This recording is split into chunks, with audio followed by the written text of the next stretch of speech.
পাথর প্রতিমায় শিক্ষা ব্যবস্থায় উলটপুরাণ, প্রায় বন্ধের মুখে জুনিয়র হাই স্কুলের পুনর্জীবনে দিলেন প্রাথমিক শিক্ষকগণ।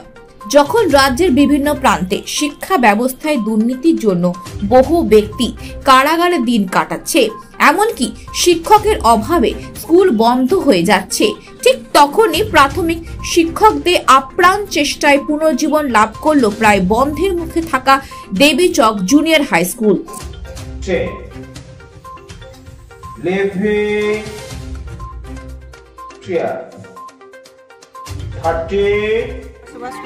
আমি এই স্কুলেরই একজন ছাত্রীর মা।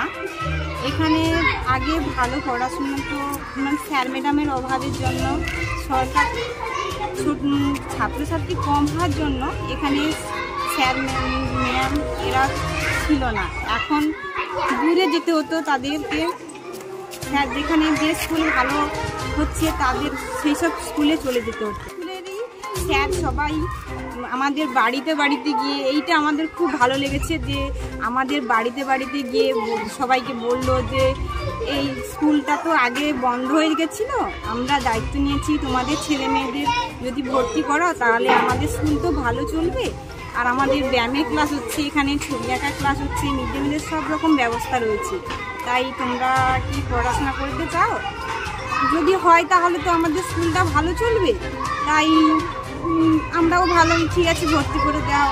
স্যার যখন দায়িত্ব নিল, দেখা যাক কিরকম হয়। এখন খুব ভালো হচ্ছে, এখন তো খুব ভালো হচ্ছে। এখন নার্সারি থেকে একেবারে শুরু করে অষ্টম শ্রেণী, ওয়ান থেকে প্রাথমিক থেকে একদম 8 পর্যন্ত চলছে। কতটা খুশি আপনারা? আমাদের তো খুব ভালো লাগছে। আমরা চাই আমাদের ভবিষ্যতে ছেলেমেয়েরাও তারা যেন এখানে পড়াশোনা করুক। আরও আমরা চাই স্যার ম্যাডাম সবাই ভালো করে দেখান, আরও আসুক স্যার ম্যাডাম। আপনার নাম? আমার নাম তপতি পয়রা।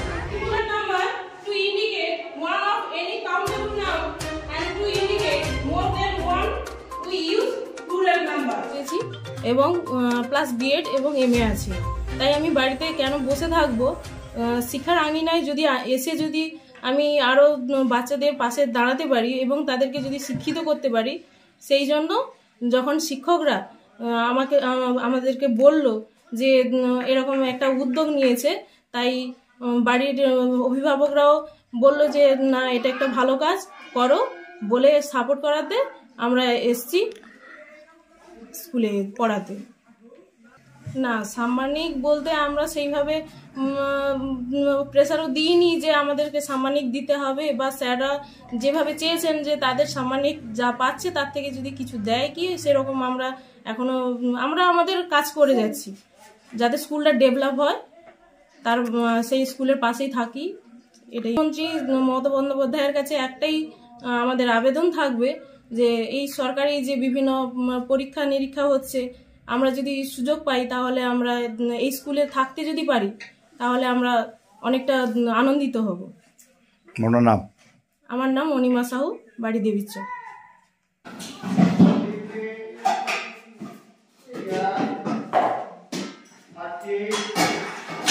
2024 শুভ নববর্ষের সবাইকে শুভেচ্ছা জানিয়ে বলি, আমাদের যিনি নভেম্বর মাসে নতুন হেড টিচার এসেছেন, ওনার অভিনব পদ্ধতিতে চিন্তা ভাবনা এবং তার ছেলেদের ভবিষ্যৎ গড়ার লক্ষ্যে আমাদের এই দুটো গ্রামের সংযোগস্থল দেবীচক এবং যোগীন্দ্রপুরের সংযোগস্থলেই আমাদের দেবীচক প্রাইমারি অবৈতনিক প্রাথমিক বিদ্যালয় ও দেবীচক জুনিয়র হাই স্কুল এরকমই একটি প্রতিষ্ঠান প্রায় বন্ধ হতেই বসেছিল। উনি আমাদের দুজনের সঙ্গে বসে এবং এসআই সাহেবের সঙ্গে আলোচনা করে যাতে এটাকে অভিনব পদ্ধতিতে আরম্ভ করা যায় বা জাগিয়ে তোলা যায়, এরকম অনেক পাথর প্রতিমা ব্লকে জুনিয়র হাই স্কুল বন্ধ হয়ে গেছে। আমাদের এই স্কুলটাই তো বন্ধই হয়ে গেছিল। বর্তমান আমাদের যিনি আশিস বেরা মহাশয় প্রধান শিক্ষক নভেম্বর মাসে যুক্ত হয়েছেন, উনি আমাদের সঙ্গে আলোচনা করেন যে আমরা যদি শিক্ষক শিক্ষিকা সবাইকে নিয়ে আমাদের নিয়ে একটু আলোচনা হয় যে বর্তমান যে অভিনব পদ্ধতিতে যে প্রযুক্তিগতভাবে উন্নত পড়াশোনা, তার সঙ্গে তাল দিতে গেলে কিছুটা পড়াশোনার পরিবর্তন ঘটিয়ে এবং স্কুলটাকে যাতে পুনর্জীবিত করা যায় সেইভাবে আলোচনা হয়। সেই মতন প্রধান শিক্ষক সমেত আমাদের আর অন্যান্য সহকারী শিক্ষকরা সবাই মিলে স্টুডেন্টদের বাড়িতে যায়, তার প্রত্যেকের অভিভাবকরা আপ্লুত এবং ওনাদের কথা রেখেছেন। প্রায় এই বছরেই 90 ঊর্ধ্ব ছেলে আমাদের স্কুলে যুক্ত হয়েছে এবং দুটো মিলে এবং ওনাদেরই প্রচেষ্টা এবং ওনাদেরই একই বেতনে দুটো স্কুলকে চালিয়ে তোলা, ওনাদের এই প্রচেষ্টাকে আমরা সাধুবাদ জানাই। ওনাদের সঙ্গে আমরা আছি, সহযোগিতা করছি। আগামী দিনে স্কুল আরও ভালো জায়গায় যাবে এটা আশা করি। আপনার নাম? আমার নাম আশিস কুমার মান্না। কি দায়িত্ব আছে? আমি যোগেন্দ্রপুর 12 নম্বর সংসদের 115 নম্বর বুথের পঞ্চায়েত সদস্য। আবার শ্বাস নাও। 2023 সালে এই দেবীচক অবৈতনিক প্রাথমিক বিদ্যালয়ে প্রধান শিক্ষক হিসাবে আমি যোগদান করি এবং যোগদান করেই আমি দেখি যে পাশে একটি জুনিয়র হাই স্কুল ভগ্ন অবস্থায় পড়ে আছে। সঙ্গে সঙ্গে আমার যে শিক্ষক ছিলেন, সহকারী শিক্ষক দুজন, তাদের সঙ্গে আলোচনা করি এবং আলোচনা করেই সঙ্গে সঙ্গে আমরা নতুন শিক্ষাবর্ষে ভর্তির জন্য প্রস্তুতি নেই যে 2টি স্কুলের আমরা একসঙ্গে ছাত্রছাত্রী ভর্তি করাবো। সেই মতো করে বাড়ি বাড়ি আমরা ক্যাম্প করি, বাড়ি বাড়ি ক্যাম্প করে বিভিন্ন ছাত্রছাত্রীদের জোগাড় করে আপাতত বর্তমানে এই দেবীচক প্রাইমারি স্কুলে 56 জন এবং দেবীচক জুনিয়র হাইতে 34 জন ছাত্রছাত্রী আমরা একসঙ্গেই দেবীচক প্রাইমারি স্কুল এবং দেবীচক জুনিয়র হাই একসঙ্গে আমরা পড়াশোনা চালাচ্ছি এবং সঙ্গে সঙ্গে বিদ্যালয়ের যে টয়লেট বিল্ডিংয়ের ভগ্নদশা সেটা আমরা অনেকটাই সারাতে পেরেছি এবং শুধু তাই নয়, পানীয় জলের যে মিড ডে মিলের ব্যবস্থা সেখানে দেবীচক প্রাইমারি স্কুল থেকে জল নিয়ে এই পাইপলাইনের মাধ্যমে দেবীচক জুনিয়র হাইতে রান্না হচ্ছে, অর্থাৎ মিড ডে মিল চলছে এবং টয়লেটে জলে দিয়ে এবং সঙ্গে সঙ্গে আমাদের শিক্ষকের প্রয়োজন হয়।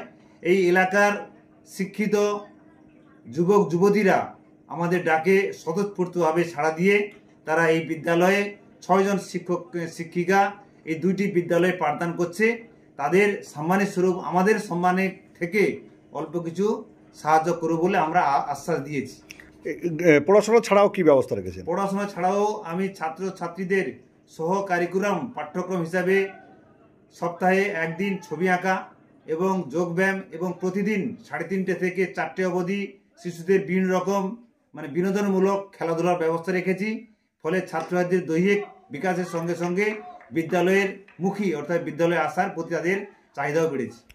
সহকারিকুলাম যে পাঠ্যক্রম আমরা শুরু করেছি যে যোগব্যায়াম এবং ছবি আঁকা, সেখানে একটা বিশেষ জিনিস আমরা দেখতে পেলাম। যোগব্যায়াম মানে শরীরের কসরত বা শরীরের সুঠাম গঠনে সাহায্য করে। এই ছাত্রছাত্রীদের সঙ্গে সঙ্গে যারা যে অভিভাবকরা আছেন তারাও এই ছাত্রছাত্রীদের সঙ্গে আমাদের সঙ্গে একসঙ্গে বসে শিক্ষক শিক্ষিকা আমরা সবাই একসঙ্গে বসে যোগব্যায়াম প্র্যাকটিস করছি। ফলে ছাত্রছাত্রী এবং অভিভাবক সবাই একসঙ্গে যোগব্যায়াম শিখছে। আপনার পরিচয়? আমার নাম আশিস বেরা, বর্তমান দেবীচক অবৈতনিক প্রাথমিক বিদ্যালয়ে প্রধান শিক্ষক।